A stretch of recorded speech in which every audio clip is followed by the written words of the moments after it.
Hey guys, we're back. I'm Scott Crow. So, boy, that last video was a mouthful. Yeah, probably took us 2 or 3 years to get it up. God. Okay, so this one, we're going to be talking about specifically, I think, what we would consider the culmination of the first chapter of the Arrowverse, which was Crisis on Infinite Earths, which is something they had been building to for years. As I said, it is an event. Yes. More than just a crossover. It's an event, and both in scale, in spectacle, and in storytelling. Yes, it brought together pretty much everyone from there. Including a lot of people that came across different worlds. Because we're trying to do justice to the legendary comic story of the same name. Yes. Well, first off, let's say has a lot of cool cameos in it. Like, Holy Crimson Skies of Death! Yep. Burt Ward's in there. Tom Welling from Smallville's in there. Ashley Scott from Birds of Prey is in there. Actually, Scott? Ashley Scott. Ah, yes. Now, that's one complaint I had. I wish they would have used her more. I think a lot of the cameos just felt like kind of window dressing, except Kevin Conroy's. Actually had a decent role. But that's mainly just because it's being more of just kind of a sideline plot. Yeah. But I would say overall, they really put off Crisis well. I thoroughly enjoyed it. How about you? As I said, I thought it was pretty good, even though it did have some shortcomings, but we'll get to them when we get to them. Yes. All right, so the general plot of Crisis on Infinite Earths, all things aside, the gist of it is all the major heroes have to come together to fight this bad guy called the Anti-Monitor. Who would have thought such things as just adding anti to something would just be her big bad, but right. But his powers are by no means joke, because after all, he can summon endless poorly CGI'd shadows out of nowhere to attack our foes. Yeah. So yeah, we'll be upfront with you. The special effects are not that great. Are not the best. But it's a TV budget, so I thought with the budget they had, they did the best they could. As I said, for everything we got, it's still enjoyable, but it's just that sometimes it can be distracting. Yeah. Yeah, the CGI bad guys, demons, don't look that great. Be like he's summoning shadow puppet demons to kill us all. Oh, sorry, before I forget. Have we already gotten our first diatribe? Oh, by the way, Batman light. You have to flash that in my face. I mean, I know how I want justice, but I don't need justice in my face. And then you shine it again in my face just to taunt me. But the thing that made Crisis, regardless of all the bad CGI, demons, whatever, in my opinion, the beautiful, inspirational character moments we had. Not just that, but in case you kind of wondered, action, while it still exists in this, is not the primary focus. Mm-mm. I know it's weird, but this big event is mostly character driven, which I liked. Now I thought the action we had was really good. Did you? As I said, the action was definitely pretty good. I mean, whenever I'm not being distracted by shadow puppet demons. Yeah. Oh, well, before we get to this, what did you think of the Anti-Monitor himself as a bad guy? I thought he was serviceable, but I think he could have been a little better. Flush him out and make him a bigger threat. Yeah. Because, I mean, like, sure, you can talk about someone so much, but the thing is that have his influence mean something. And it's kind of like the Jaws effect. Like, you don't always see the shark, but you see what the shark does. Yes. And that makes you more afraid of it. Yes. So, I think we both agree the Anti-Monitor was a serviceable bad guy, but he could have been a little better. But having said that, the final fight between him and the heroes was amazing. Literally a cataclysm. Yes. We'll get to that in a minute. But first, so this crossover was very character moment driven. And God, there were some tear-jerking moments, weren't there? Yeah, we all know the biggest one. The first ending, as I prefer it. Oh, yes. Oh, by the way, this this video will contain major spoilers for Crisis. So if you don't want to see spoilers, this is your spoiler warning. 3, 2, 1. You cannot escape now. We're about to spoil everything for you. Oliver dies. Green Arrow dies. At the end of the very first episode. And, I mean, we knew Stephen Amell's contract was coming to an end, but still, just him to die off at the end of the first episode was like, wow. It's like, that's some balls, but you knew you had to do it. Yes. But that's not the end of the role he plays. He actually becomes the Spectre. Literally, he's the right hand of God. Yes, the literal embodiment of God's vengeance on Earth. They didn't do the best job of explaining it, but basically he was a very powerful being. That can only exist in a host. Right. And then he's the only one that was going to be able to restart the universe. Him and the Paragons. Otherwise known as the Champions. Yes. Ends of all realities in the multiverse. Otherwise known as every universe and every parallel existence in reality. Yes. And I think, and then in the fight, he actually dies twice. He died and rose again, and then he died again. But all joking aside, I thought Oliver's second death scene was handled really well too. Both of them were handled pretty good, even though the first one kind of had some shot problems, but the overall effect was still attained, and I still have to credit it. Yes. But it's the second death and what it means. That changes everything. Yes. So, essentially, the Anti-Monitor succeeds in destroying everything except for the Paragons and the Spectre. Because the Spectre is in Purgatory, which is technically not of this realm. It's in another dimension, so he wasn't able to get to Oliver there. But, so the Paragons, they're able to defeat the Anti-Monitor and recreate the universe. So, at first, they thought so. But they were able to recreate it, but it was different now. Now everyone's on the same Earth. And after all, Lex Luthor, just Lex Luthor, just being the apparently ultimate good guy now. The most punchable person in the entire freaking universe. And you make him a Boy Scout. Oh, God. We know he's still a bloody weasel, but yeah. Come on. And you can't pretty much just try to go with that kind of writing and not think, I'm still going to punch that guy in the face. Right. And it's a credit to the actor for making a guy want to be so punchable. Yes. Now, kind of back up a little bit, this crossover does introduce some new characters. We get our first, for those who haven't watched the show, we get our first look at Black Lightning, who I thought was amazing. Who, yes, even though he does kind of come out of nowhere. Yes. With no explanation, really. Just think like a brooding guy that has lightning powers. Think of it like Christopher Nolan's Static Shock. Yeah, pretty much. I really liked his character from what we got, and it looks like he's going to be a major player going forward. But we'll get to that in a little bit. Though the funny thing is that he doesn't really do much across this entire event. Well, yeah, he helps them stop the antimatter cannon, and then he dies, and then he helps them defeat some shadow demons. But he has shadow puppet demons. You got to be dignified when you're insulting them. But it looks like he's going to have a major role going forward. So hopefully. Now, one thing I definitely liked, I love Barry's new friendship with Black Lightning, Jefferson Pierce, and I also love his new friendship with Sarah Lance. Did you? Yeah, because the fact of the matter is, it kind of shows them bonding. Yeah. So Barry is now closer with Jefferson and Sarah. I really like their new dynamic.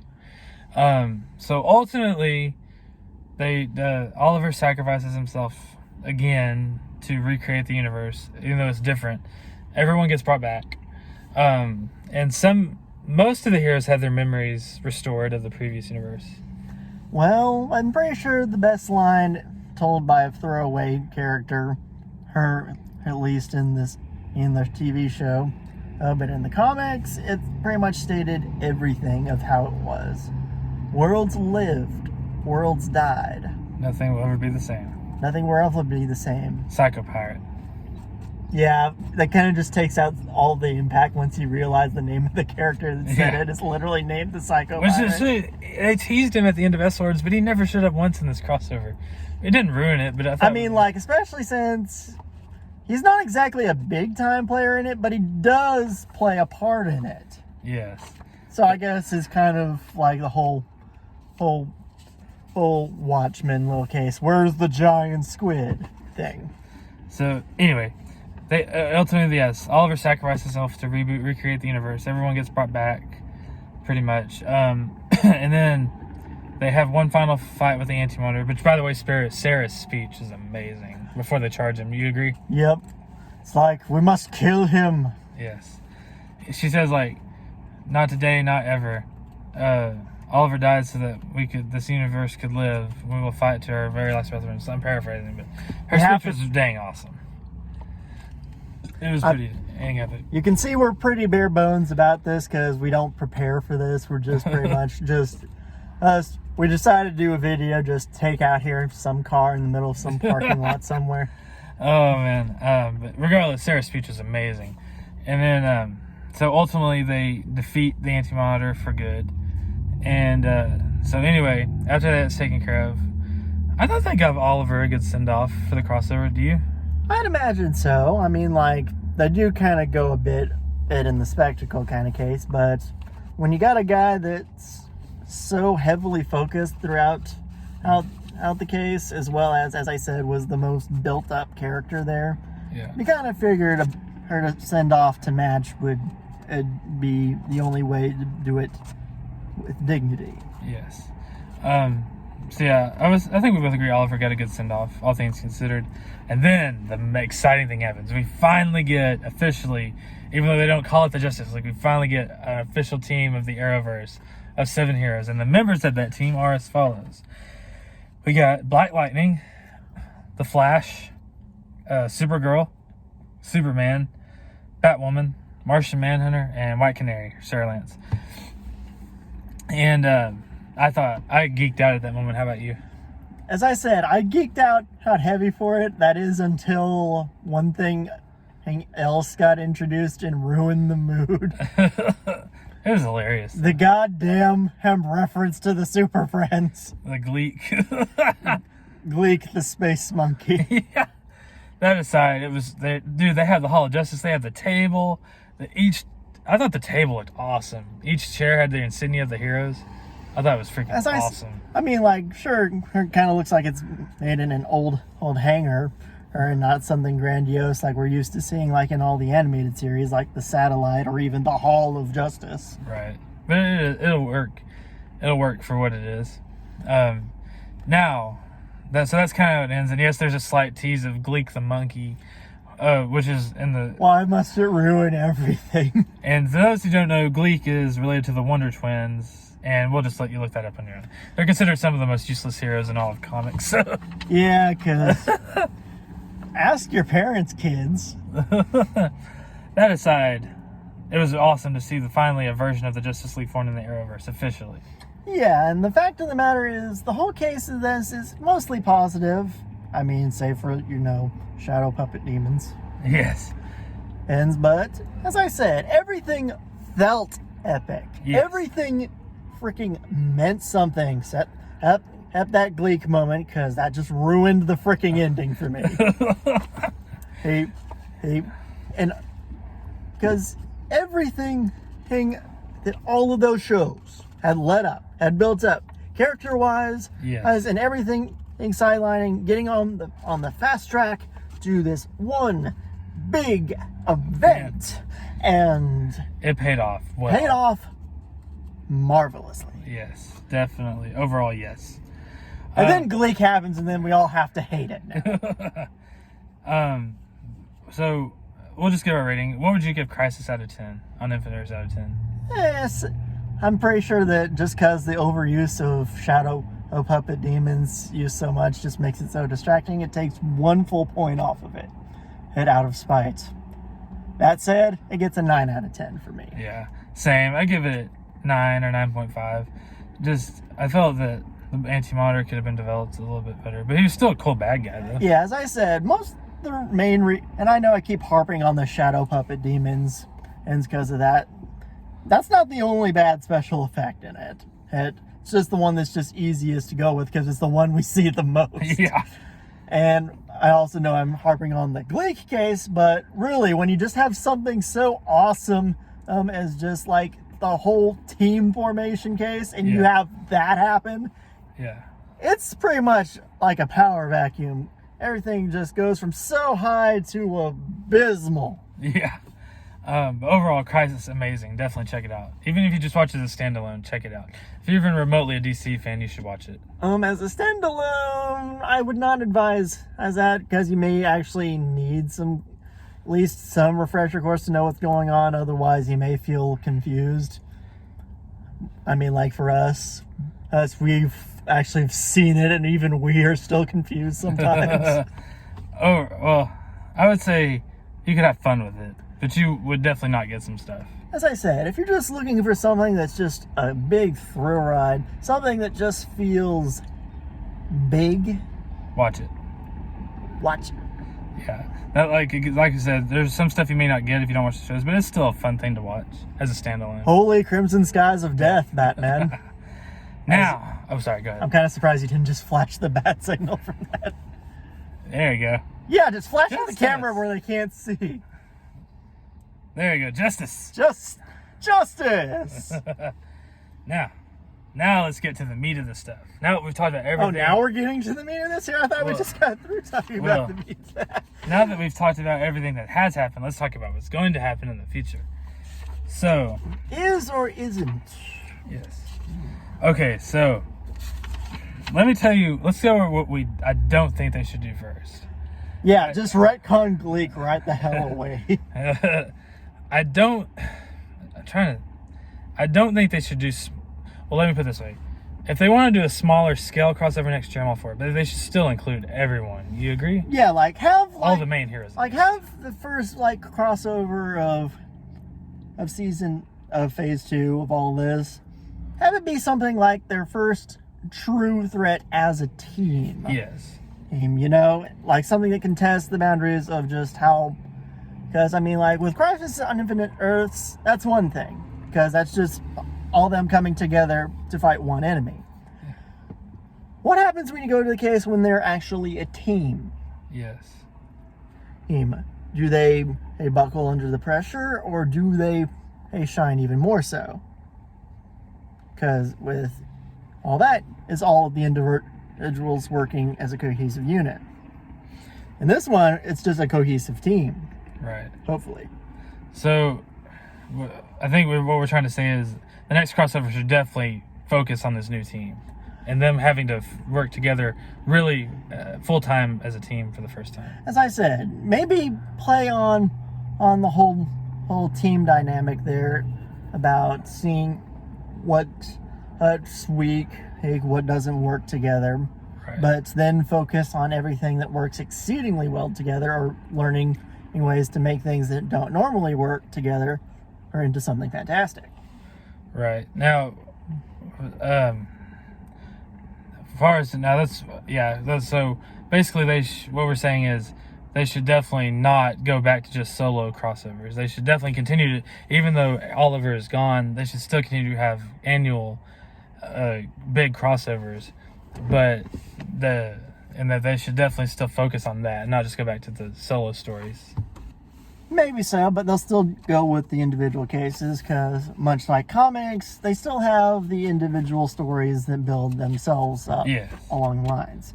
Crossovers sometimes end up bleeding from that into the actual crossover itself, but then again, it sometimes accentuates as a character development or maybe even a resolution or two from it. Right. So, what would you like to see the next crossover be? That is a good question. I'm thinking maybe a proper version of the Legion of Doom. Maybe so, but because the DC cinematic universe is trying to make that happen, which, given how bad had Dawn of Justice was, as well as Justice League. I don't think that's going to happen anytime soon. Those films got mixed responses at best. At best. Even though I personally thought they both had really good stuff in them. It had some good stuff, but it just had a lot of boring things and a lot of stuff that's just not what you want. I just thought something. Next year's crossover, they should not do as much CGI. They need to fight a bad guy that can be played by a practical, because I think that would work a lot like better. guy in suit. Yes. Well, I mean... That's what means they don't need to do Starro, unless they're going to get a lot better budget. Well, either that or pretty much try to do something a bit more ambitious. Yes. But ambitious within reason. Because, Yes. I mean, like, since, let's be fair, Starro can technically... You can treat it sort of like a parallel cosmic entity that pretty much can and just wreak havoc through psionic power alone. Yeah. But then again, this is talking about a gigantic space starfish. Which would look kind of ridiculous on the big screen. Unless, I don't know, they'd have to pull off Starro well to make him well. I mean, otherwise it's just going to look about as sad as Patrick Star from SpongeBob. Yeah. And I don't think we're going to find out what the next crossover is until at least May. Maybe, but I'm pretty sure right now we just have a lot of solo shows actually be finishing up. I mean, heck, Arrow is... Just ended. Yeah. But let's talk about the new team itself for a little bit. So, just to recap, next year's crossover should definitely focus mostly on the new team and having them solid come together to having to But I mean, solidify like, themselves. I could definitely say Starro would be a good, like, credible threat, because, I mean, you have something that's nearly unkillable. It's a cosmic entity that has psionic powers. Right. As well as a plethora of other abilities that don't make sense, because it was made in a very weird time in comic books. Now let's talk about, that's kind of our hopes. Let's talk about the new team itself for a little bit. Who do you, out of these 7 members, we got Black Lightning, The Flash, Supergirl, Superman, Batwoman, Martian Manhunter, and White Canary.